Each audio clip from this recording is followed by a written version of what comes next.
Hello everyone, कैसे हैं आप सब। आज हम भक्ति काल के अंतर्गत संत काव्य और संत काव्य में भी कबीरदास जी और रैदास जी के बारे में पढ़ेंगे। तो इसमें कबीरदास जी के बारे में है कि वो एक महान संत थे। उनकी जीवनी निम्न प्रकार है कि कबीरदास जी निर्गुण भक्ति धारा के ज्ञानाश्री शाखा के प्रमुख कवि थे। इनका जन्म 1398 ईस्वी में, और कुछ विद्वान मानते हैं कि 1398 में तो इनका जन्म हुआ और 1518 ईस्वी में इनकी मृत्यु हुई। इनका जन्म स्थान काशी, जो वाराणसी यूपी में है, वहाँ पर हुआ। इनकी मृत्यु मगहर, जो संत कबीर नगर उत्तर प्रदेश, 1575 संवत 1575 और सन 1518 ईस्वी मानी जाती है। जन्म के संदर्भ में एक प्रसिद्ध पद्यांश है कि संवत 1455 चंद्रवार एक ठाठ ठहे। यह जन्म वर्ष के रूप में संवत 1455 का उल्लेख करता है, जो सन 1398 ईस्वी के बराबर है। माता पिता, इनका पालन पोषण नीरू इनके पिता का नाम था और नीमा इनकी माता का नाम था, जो जुलाहा दंपति ने किया। मतलब इनके माता पिता नीरू और नीमा थे, जो जुलाहा थे। पारिवारिक जीवन, इनकी पत्नी का नाम लोई था। पुत्र और पुत्री, इनके एक पुत्र था जिसका नाम कमाल था और पुत्री का नाम कमाली था। गुरु कबीरदास जी के दो गुरुओं का उल्लेख मिलता है, जिसमें एक तो है रामानंद जी, जो वैष्णव संत थे, जिन्हें कबीर का मुख्य गुरु माना जाता है। और दूसरे गुरु हैं शेख तकी, जो सूफी संत थे। कुछ विद्वान उन्हें भी कबीर का गुरु मानते हैं। तो इनके दो गुरुओं का उल्लेख है। इनके प्रमुख शिष्य थे धर्मदास जी। जो धर्मदास जी हैं, इन्होंने कबीर की वाणियों का संकलन बीजक के रूप में किया। कबीरदास जी को जानने के प्रमुख स्रोत निम्न प्रकार हैं। कबीर के जीवन और शिष्यों के बारे में जानकारी देने वाले महत्वपूर्ण ग्रंथ हैं नाभादास। जो नाभादास जी थे, उनका मूल नाम नारायण दास जी नाभा था। इन्होंने भक्तमाल की रचना की 1584 ईस्वी में। शुक्ल की पुस्तक के अनुसार भी यही वर्ष है। इस ग्रंथ में रामानंद के 12 शिष्यों की सूची मिलती है, जिनमें अनंतानंद, कबीरदास, सुखानंद, सुरसुरानंद, पद्मावती, नरहरियानंद, पीपा, भावानंद, रैदास जी, सेन और सुरसरी। रामचंद्र शुक्ल ने इसी सूची को अनंतानंद, कबीर, सुखा, सुरसुरा, पद्मावती, नरहरि, पीपा, भावानंद, रैदासु, घना, सेन, सुरसरी की हरि घर हरि पद्यांश के माध्यम से उद्धृत किया है, कि जहां कबीर, रैदास आदि का उल्लेख है। मतलब जो ये शुक्ल जी ने कहा है कि शुक्ल जी की सूची अनंतानंद, कबीर, सुखा, सुरसुरा, पद्मावती, नरहरि, पीपा, भावानंद, रैदासु, घना, सेन, सुरसरी की घरहरि, इसके माध्यम से बताया है कि कबीरदास जी और रैदास जी का इसमें उल्लेख है। प्रियादास जी भक्तमाल पर लिखी गई टीका रस प्रबोधिनी, प्रियादास जी ने भक्तमाल पर टीका लिखी, जिसका नाम है रस प्रबोधिनी, और इसका समय है 1645 ईस्वी है। प्रियादास जी की टीका नाभादास जी की नहीं, प्रियादास जी ने टीका लिखी है, नाभादास जी ने नहीं लिखी है। राघवदास ने भक्तमाल लिखी है, जो 1660 ईस्वी में लिखी है। और मुकुंद दास ने कबीर चरित लिखा है 1651 ईस्वी में। इसका मतलब है कि हमें कबीरदास जी के बारे में निम्नलिखित ग्रंथों में या निम्नलिखित रचनाओं में उनका उल्लेख मिलता है। इनकी जो कृतियां हैं तो वह निम्न प्रकार हैं कि कबीर स्वयं निरक्षर थे।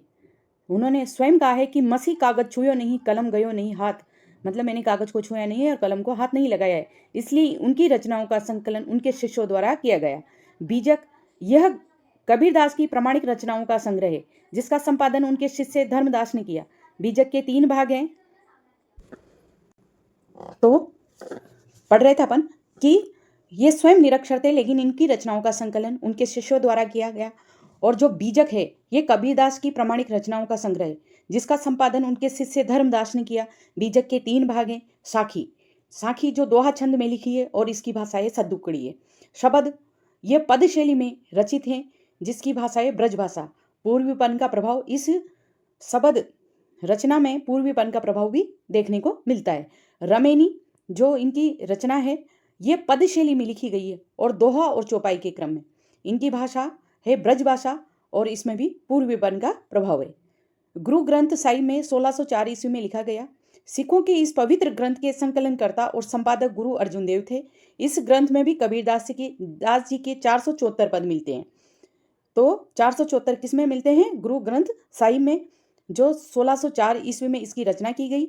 और इसके संकलनकर्ता थे संकलनकर्ता और संपादक गुरु अर्जुन देव थे। अन्य स्रोत हैं निर्भय ज्ञान, आगा सागर जैसी रचनाओं से भी कबीर के बारे में जानकारी मिलती है। कबीरदास जी पर आलोचनात्मक कार्य और विद्वानों के कथन निम्न प्रकार है। कबीरदास जी हिंदी साहित्य के एक ऐसे व्यक्तित्व हैं जिन पर बहुत चर्चा हुई। प्रमुख विद्वानों के विचार इस प्रकार हैं। कबीर पर प्रसिद्ध आलोचनात्मक पुस्तकें निम्न हैं। कबीर के पद, जिसका संपादन क्षिति मोहन सेन ने किया। कबीर ग्रंथावली, जिसका संपादन श्याम सुंदर दास ने किया। कबीर रचनावली, जिसका संपादन हरिओध जी ने किया। और कबीर आलोचनात्मक पुस्तक 1942 ईस्वी में इसकी रचना की गई। इसको लिखने वाले हैं आचार्य हजारी प्रसाद द्विवेदी, और द्विवेदी जी ने ही कबीर को भाषा का डिटेक्टर कहा।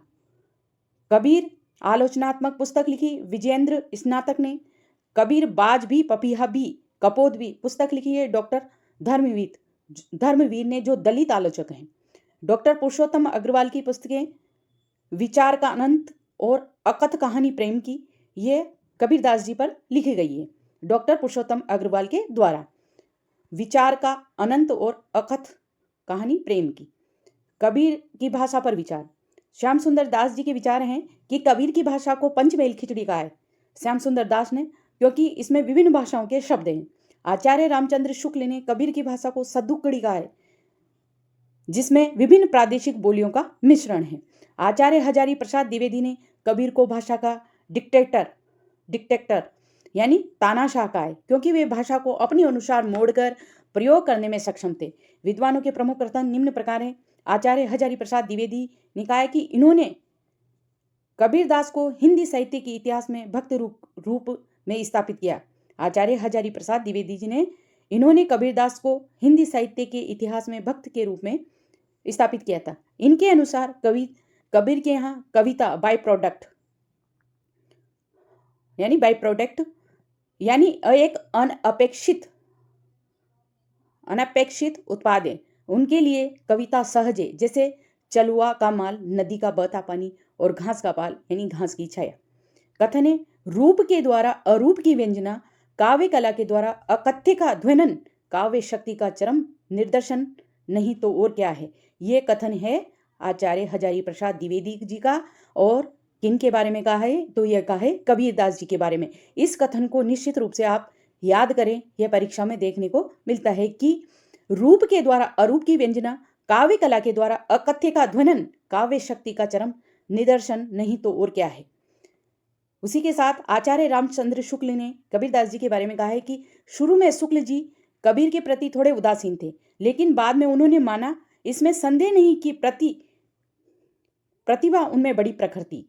कथन, इसमें कोई संदेह नहीं कि कबीर ने ठीक मौके पर जनता के उस बड़े भाग को संभाला जो नाथपंथियों के प्रभाव और भक्ति रस से शून्य शुष्क पड़ता जा रहा था। इनका दूसरा कथन है जो दार्शनिक मत है, अतः तात्विक दृष्टि ना तो हम इन्हें कबीर पूरे अद्वैतवादी कर सकते हैं, ना एकेश्वरवादी कर सकते। इनके साहित्य में मिला जुला स्वरूप है। कबीर की निर्गुण भक्ति अद्वैतवाद और एकेश्वरवाद का मिश्रण है। इनका जो तीसरा कथन है वो प्रवर्तक के रूप में कि किस प्रकार प्रवर्तन किया इन्होंने हिंदी साहित्य भक्ति काल का, तो निर्गुण मार्ग के निर्दिष्ट प्रवर्तक कबीरदास जी हैं। कथन 4 है साधना के बारे में। कबीरदास जी की साधना के बारे में आचार्य रामचंद्र शुक्ल का चौथा कथन है कि कबीर तथा अन्य निर्गुण पंथी संतों के द्वारा अंत साधना में रागात्मिका भक्ति और ज्ञान का योग तो हुआ, पर अंतिम निष्कर्ष शुक्ल कर्म की दशा वही रही जो नाथपंथियों के यहाँ थी। कबीर ने ज्ञान और भक्ति का योग किया, लेकिन कर्म की दिशा वही रही। अंतिम निष्कर्ष शुक्ल कर्म अस्पष्ट है, इससे अंतिम निष्कर्ष शुक्ल के अनुसार की तरह प्रस्तुत करना बेहतर होगा। कथन है 5 है प्रतिभा के बारे में क्या कहा है कि भाषा बहुत परिष्कृत और परिमार्जित न होने पर भी कबीर की उक्तियों में कहीं कहीं विलक्षण प्रभाव और चमत्कार है। प्रतिभा उनमें बड़ी प्रखर थी, इसमें संदेह नहीं है। और यह कथन भी आचार्य रामचंद्र शुक्ल का है कबीरदास जी के बारे में। इनका छठा कथन है रचनाओं का रूप। इस शाखा की रचनाएं साहित्यिक नहीं है, फुटकल दोहे और या पदों के रूप में हैं, जिनकी भाषा और शैली अधिकतर अव्यवस्थित और ऊटपटांग है। इनकी रचनाओं के बारे में कहा है। और इनका 7वां कथन है आचार्य शुक्ल का कि इन पर सूफी प्रभाव किस प्रकार है। सूफियों से जो प्रेम तत्व उन्होंने लिया वो सूफियों के यहाँ चाहे काम वासना ग्रस्त हुआ हो, पर निर्गुण पथ में अविकृत रहा। यह निसंदेह प्रशंसा की बात है। कबीर ने सूफियों से प्रेम तत्व को विकृति मुक्त रूप में लिया। डॉक्टर बच्चन सिंह का कथन है कि भक्ति आंदोलन, कबीर का भक्ति आंदोलन विद्रोह मूलक प्रोटेस्टेट है, तो गोस्वामी जी तुलसीदास का प्रतिरोधात्मक रेजिस्टेंट है। यह कहा है डॉक्टर बच्चन सिंह ने भक्ति आंदोलन के विषय में कबीरदास जी के बारे में। कथन दूसरा है समाज सुधारक के लिए कि कबीरदास जी कैसे समाज सुधारक थे। तो डॉक्टर बच्चन सिंह ने कहा है कि कबीर पहले व्यक्ति है जिन्होंने विभिन्न धर्मों, संप्रदायों, जातियों, वर्णों को नकार कर उसे समाज की स्थापना का प्रयास किया, जिसमें धर्म, संप्रदाय, ऊंच नीच के भेदभाव के लिए कोई स्थान नहीं है। उनके समाज में न कोई हिंदू है, न कोई मुसलमान है, सब मनुष्य है, कोई किसी से छोटा बड़ा नहीं है। उनका जो तीसरा कथन है डॉक्टर बच्चन सिंह का, तो उन्होंने इनको प्रथम क्रांतिकारी माना है। कबीर हिंदी भक्ति काव्य का प्रथम क्रांतिकारी, पुरुषकर्ता, आगे ले जाने वाला अगुआ या पुरोधा था। डॉक्टर बच्चन सिंह के प्रिय कवि कबीरदास जी हैं। मुक्तिबोध, गजानन माधव मुक्तिबोध, शायद मूर्तिबोध को मुक्तिबोध है। तो मुक्तिबोध निर्गुण भक्ति मार्गी जातिगत विरोधी आंदोलन सफल नहीं हो सका। उसका मूल कारण यह है कि भारत में पुरानी समाज रचना को समाप्त करने वाली पूंजीवादी क्रांतिकारी शक्तियां उन दिनों विकसित नहीं हुई थी। मुक्तिबोध का मार्क्सवादी विश्लेषण यह है कि उस समय आर्थिक आधार पूंजीवाद तैयार नहीं था, इसलिए जातिवाद विरोधी आंदोलन पूरी तरह से सफल नहीं हुआ। यह मुक्तिबोध जी ने कहा है। कबीरदास जी की प्रमुख पंक्तियां निम्न प्रकार हैं, जो सीधे सीधे परीक्षा में पूछ ली जाती है कि निम्न पंक्तियां किस कवि की है या किस समाज सुधारक की है। तो दशरथ सुत तिहु लोक बखाना, राम नाम का मरम है आना। यहाँ आना करते कुछ और या विशिष्ट है। वे दशरथ पुत्र राम को नहीं बल्कि निर्गुण राम को मानते थे। झिलमिल झगड़ा झूलते बाकी रही न काहूं, गोरख अटके कालनपुर कौन कहा वैसा हूं। ये भी उनकी पंक्तियां हैं। सूर समाना चंद में, चंद समाना सूर, ये हठ योग का रहस्यवादी प्रतीक है। इन्होंने संस्कृत भाषा को कूप जल यानी कुएं के जल के समान, और जो भाषा है यानी जन भाषा को बहता नीर की संज्ञा दी है। तो संस्कृत भाषा कूप जल, भाषा बहता नीर, वे जन भाषा को श्रेष्ठ मानते थे। रस गगन गुफा में अजर अमर झरे, इसमें रहस्यवाद की झलक दिखाई देती है। पर ब्रह्म के तेज का कैसा है अनुमान, कहीं वे को शोभा नहीं, देखा ही परवान। ईश्वर का अनुभव अकथनीय है। फिर है आखड़ लिया झाई पड़ी, पंथ निहारी, जीबड़ लिया छाला पड़ा, नाम पुकारी। यह भावनात्मक रहस्यवाद और विरह की अभिव्यक्ति है। बालम आओ हमारे गहरे, आओ पुरानी हिंदी में आओ के लिए प्रयुक्त हुआ है। प्रेम गति अति सांकरी, तामे दो न समाये। यहाँ दो का अर्थ प्रेमी और अहंकार या अहम, भक्त और भगवान है। ईश्वर के पास जाने के लिए अहम छोड़ना पड़ता है। जब मैं था तब हरि नहीं, अब हरि मैं नहीं, हरि है मैं नहीं। मैं का अर्थ यहाँ पर अहम ही है या अहंकार है। दूसरे कवि हुए हैं रैदास जी, संत रविदास जी। रैदास जी को रविदास जी कहते हैं, जो मीरा जी के गुरु थे। इनका जीवन परिचय है कि रैदास जी निर्गुण भक्ति धारा के प्रमुख संत और कबीर हैं। कबीर के समकालीन थे। रामानंद के शिष्यों की सूची में इनका नाम है। इनका वास्तविक नाम संत रविदास है।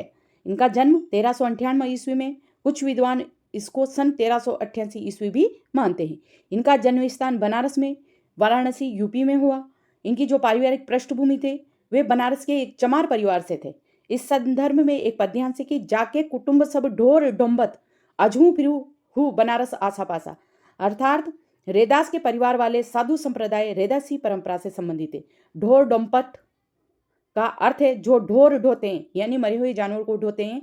यह जाति के पेशे का उल्लेख है जिसे वे विनम्रता से स्वीकार करते हैं। मीराबाई के गुरु रैदास जी हैं, माने जाते हैं। इनके गुरु जीव गोस्वामी जी भी माने जाते हैं। मीराबाई के गुरु रैदास जी और जीव गोस्वामी दोनों को माना जाता है। शायद जीव गोस्वामी मीराबाई के संदर्भ में हो या रैदास अन्य गुरु। इनके दूसरे गुरु हैं। मीराबाई ने अपनी पदावली में रैदास को बहुत आदर दिया है। एक पद्यांश रोह दास यानी रैदास, धन्ना पीपा सुवेन के निर्वाणी इन निर्वाणी। रैदास के परिवार वाले साधु या सनातनी संप्रदाय के थे।